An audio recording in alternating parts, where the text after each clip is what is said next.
Coucou tout le monde, j'espère que vous allez bien. Alors moi, je vais super bien et je suis très ravie aujourd'hui de vous retrouver pour une nouvelle vidéo.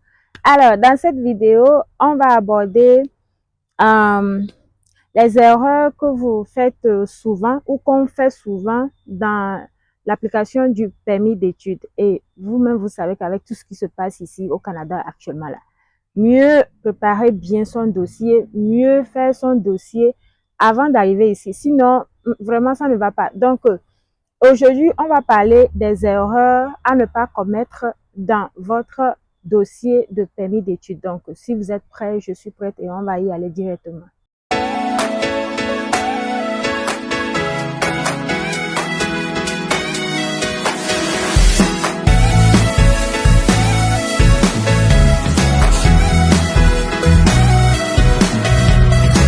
Bienvenue une fois encore sur ma chaîne YouTube. Et si vous tombez pour une première fois sur ma chaîne, vous attendez quoi? Abonnez-vous. Bienvenue parmi nous. Bienvenue dans la team. Alors, aujourd'hui, on est là pour en fait parler des erreurs qu'on commet souvent dans notre application de permis d'études pour venir ici au Canada. Alors, si l'immigration canadienne vous intéresse, si tout ce qui est autour de l'immigration au Canada vous intéresse vraiment, abonnez-vous sur cette chaîne, likez, partagez massivement la chaîne avec vos amis, ok? Donc, sans plus tarder, on va y aller directement. Ce que j'ai pu constater de par mon expérience, parce que vous-même, vous savez que ici, je viens toujours vous dire que tout ce que je vais partager sur cette chaîne-là, ça va sortir de moi, mon expérience, de mon vécu et de l'expérience de ceux qui sont autour de moi. Donc, de mon expérience, ce que j'ai pu constater, ce que j'ai pu remarquer, c'est que il y a deux raisons ici là qu'on donne aux gens pour le refus de visa. Et la première raison, c'est on n'est pas satisfait on n'est pas convaincu que vous allez quitter le territoire après vos études. Ça, c'est une des raisons. La deuxième raison, c'est que on n'est pas satisfait de votre situation financière ou votre situation financière ne nous convainc pas que vous allez quitter le pays où vous pourrez subvenir aux études ici. Parce que les études ici, il faut savoir que les études ici coûtent hyper cher. Donc, ce sont les deux raisons qu'on donne d'habitude. Donc, il faut noter que actuellement là, le Canada ne donne même plus le lait. Ce n'est plus facile en fait de rentrer sur le territoire canadien. Du coup, mieux on prépare notre dossier avant d'arriver, mieux ça est. Parce que là, ça ne va pas. Donc, on va essayer d'aborder surtout les erreurs qu'on fait dans notre application de dossier pour arriver ici. Donc, chers amis, j'espère que vous êtes prêts et bien assis. Sans plus tarder, on va attaquer la première raison ou la première erreur qu'on fait souvent dans notre application. Alors, très chers amis, la première erreur qu'on fait souvent dans notre dossier de permis d'études là, c'est le mauvais choix du programme. Oui, oui. Il faut bien choisir son programme parce qu'on ne peut pas avoir, par exemple, une licence ou un master dans un domaine donné et vouloir venir étudier au niveau collégial ici. De toutes les façons, Québec là même c'est terminé. Québec actuellement c'est terminé. Si vous voulez multiplier vos chances d'avoir le permis d'études pour arriver ici au Canada, bête à choisir d'autres provinces. Québec même là c'est déjà saturé. Donc il n'y a plus à faire de cégep et autres là. Non. Donc ça c'est la première raison. Et ce que je peux encore donner comme exemple, c'est que vous pouvez pas étudier par exemple en droit ou avoir un diplôme en mécanique, voilà, un diplôme en droit ou en mécanique et puis vouloir venir étudier la médecine ou le domaine de santé ici. Comme quoi, on a dit que c'est dans le domaine de santé qu'on recrute beaucoup et c'est le domaine de santé qui paye beaucoup mieux.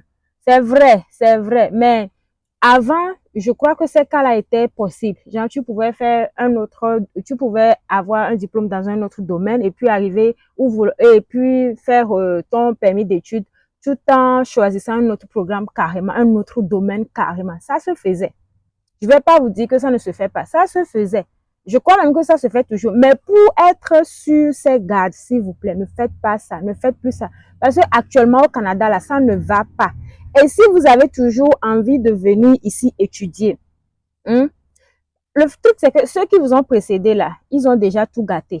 Okay? Ceux qui nous ont précédés ou ceux qui étaient venus avant vous là, ils ont déjà tout gâté avec le visa visiteur, avec même le permis d'études, avec le permis de travail. avec les demandeurs d'asile. Ils ont déjà tout gâté. Donc, s'il vous plaît, faites bien le choix de votre programme. OK?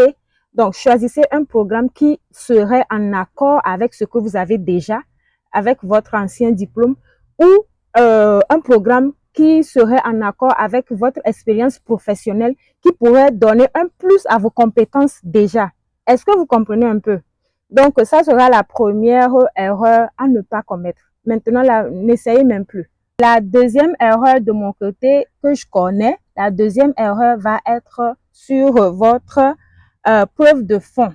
La preuve de fond. Nous tous, on sait que le Canada demande beaucoup quand il s'agit de l'éducation ici pour nous les étrangers. Ok, le Canada en demande beaucoup. Donc, pour votre preuve de fond, si vous n'avez pas, par exemple, vous n'avez pas les 10 millions ou les 15 millions, voire les 20 millions là, si vous n'avez pas ça et qu'il y a quelqu'un qui va vous sponsoriser, mieux vous dites à la personne là d'écrire une lettre, hein, d'écrire une lettre ou de prouver ou de vous donner en fait, c'est quoi avec tous ces insectes là même. Désolé les gars. Donc il faut dire à la personne, que ça soit votre parent, je ne sais pas, que ça soit de votre famille ou pas, il faut dire à la personne de vous donner son contrat de travail. Il faut que la personne prouve qu'il travaille en fait, ok, qu'il ou elle travaille. Il faut que la personne prouve ça par son contrat de travail, par ses bulletins de paye, si possible les 3 derniers mois précédant votre soumission d'application de permis d'études, ok. Donc, il faut les documents là. Et si possible aussi, la personne peut écrire une lettre là, disant que oui, je me porte garant ou je suis la personne qui sponsorise cette personne pour les études ici au Canada et voici. Il faut que ça soit, essayez de présenter la preuve de fond là. Il faut que ça soit précis et clair et plus convaincant en fait.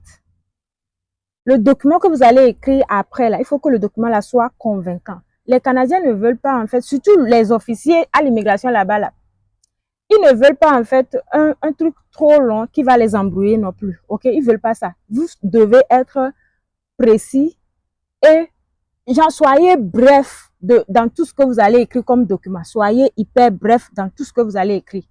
Donc ça c'est pour la preuve de fond. Donc et vous pouvez aussi mettre si la personne a des terrains, des biens, des propriétés un peu partout là, vous pouvez mettre les biens immobilier et tout. Ok, donc voilà pour le numéro 2, la deuxième erreur. Maintenant, la troisième erreur, moi de mon côté, la troisième erreur va être la lettre explicative. Parce que on quitte la deuxième, la preuve de fond, c'est directement sur la lettre explicative. Ça, j'en ai tellement parlé ici dans nos lives, dans nos tête-à-tête et tout. J'en ai tellement parlé. La lettre explicative, là, c'est tout en fait. C'est tout. Dans votre lettre explicative, soyez bref, soyez précis et soyez convaincant. C'est l'essentiel. Je ne sais même pas pourquoi. Je suis sortie aujourd'hui de la chambre pensant qu'il faisait froid. Et me voici en train de chauffer. Ouais, Seigneur, ouais. Oh, franchement, tantôt il fait froid, tantôt il fait chaud. Je ne sais même plus. Bref, les gars, la lettre explicative doit être précise et cohérente, surtout avec les preuves de fond que vous allez présenter. On se comprend? Ou bien, votre lettre explicative là, je vous ai toujours aussi dit ici que si dans votre lettre explicative, vous allez écrire quelque chose qui ne se figure pas ou qui se trouve pas dans votre dossier d'application là, ne mettez pas, s'il vous plaît. Ne vous mettez pas vous-même les bâtons dans les roues. Par exemple, si vous avez mis par exemple mon oncle, il a fait ci, il a fait ça pour me trouver tel argent et qu'il n'y a rien qui prouve que vous êtes lié à cette personne-là. Ne mettez pas, c'est pas la peine. Ou il n'y a rien qui prouve que l'oncle en question a vraiment donné de l'argent pour ci, pour ça. Ne mettez pas. Aussi, je vais revenir sur la preuve de fond là. Vous-même là, votre compte bancaire là, il faut qu'il y ait les transactions. Parce que si on ne voit pas les transactions aussi, les allées, les sorties et entrées plutôt là, s'il n'y a pas ça, vous êtes dans les pétrins. Vous êtes dans les problèmes. Parce qu'il faut que le Canada voit ça. Vous ne pouvez pas être, par exemple, un enfant de 20 ans ou un jeune de 20 ans, 25, oui, 20, 23 ans, 22 ans, et puis vous dites que vous avez pratiquement 10 millions, 15 millions sur votre compte. Vous faites quoi? C'est vrai qu'actuellement au pays, il y a des gens qui bossent dur, hein. Ok, mais vous faites quoi? Donc, ce que vous faites là, vous devez expliquer ça à l'agent et pour que, pour que lui soit convaincu en fait. Est-ce que vous comprenez un peu? Dans tout ce que vous allez écrire là, tout ce que vous allez faire là, essayez de convaincre l'agent là. C'est l'important, c'est le but en fait. Donc, votre lettre explicative, comme je vous l'ai dit, doit être précise et cohérente, surtout avec les preuves de fond que vous aurez présentées et surtout avec votre choix de programme. Pourquoi est-ce que j'ai pris ce programme? Comme je vous l'ai dit, ça doit s'aligner à vos compétences ou à votre ancien diplôme. Ok? Pourquoi est-ce que vous avez choisi ce programme? Qu'est-ce que ça va vous rapporter? Des trucs comme ça. Et pourquoi est-ce que la personne qui est votre sponsor est votre sponsor? Voilà. Tout ce qui peut convaincre l'officier d'immigration. Mais s'il vous plaît, n'écrivez pas une lettre explicative de 3 pages, 4 pages, 5 pages, 6 pages, ça n'en vaut pas la peine. Moi, je me rappelle que ma lettre explicative était seulement d'une page. Une page, j'ai même pas fini la page là. Parce que il faut seulement mettre les mots-clés, les trucs essentiels en fait dans votre lettre explicative. Pas besoin d'exagérer, non. Soyez seulement bref et concis et puis convaincant dans votre lettre. Ok, on va aller avec l'erreur suivante. Donc, l'erreur suivante de moi, ce que j'ai pu constater, c'est la présentation des documents faux. Je vous disais ici la dernière fois que le Canada maintenant, là, les gens la savent maintenant que vous présentez ou que les gens présentent des documents, des faux documents. Et ce qui fait que ils réduisent énormément et considérablement le nombre des étudiants étrangers ici. Donc, s'il vous plaît, ne présentez pas des faux documents. Tout sauf ça. Ne présentez pas des faux documents. Assurez-vous d'avoir des documents légaux, s'il vous plaît. Assurez-vous d'avoir des documents légaux. Et pour cela, non. Par exemple, votre preuve de fonds, si vous avez déjà tous les documents, et puis votre lettre explicative, et puis votre lettre explicative, il faut aussi, voilà, quand vous allez écrire tout ça là, s'il vous plaît, ayez l'amabilité ou ayez genre, le courage d'aller voir un notaire pour certifier ça. C'est vrai que les notaires coûtent, mais allez voir un notaire pour certifier ça. Donc, quatrième point, les faux documents, évitez ça. Évitez tout ce qui est faux documents, s'il vous plaît. Donc, le cinquième point, dans moi, mon cas, je vais ajouter ça, ou c'est le sixième même, je ne sais plus. Ça va être une preuve permettant ou une preuve convaincante plutôt à l'agent ou à l'officier d'immigration prouvant que vous allez quitter le territoire canadien après. Donc, je crois que les gens appellent ça souvent la lettre d'engagement.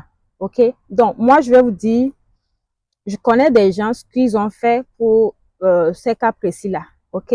Donc, vous pouvez avoir quelqu'un, par exemple, au pays pour la lettre d'engagement. Hein. Vous pouvez avoir quelqu'un, par exemple, au pays qui vous offre un emploi. Donc, on vous présente un contrat de travail.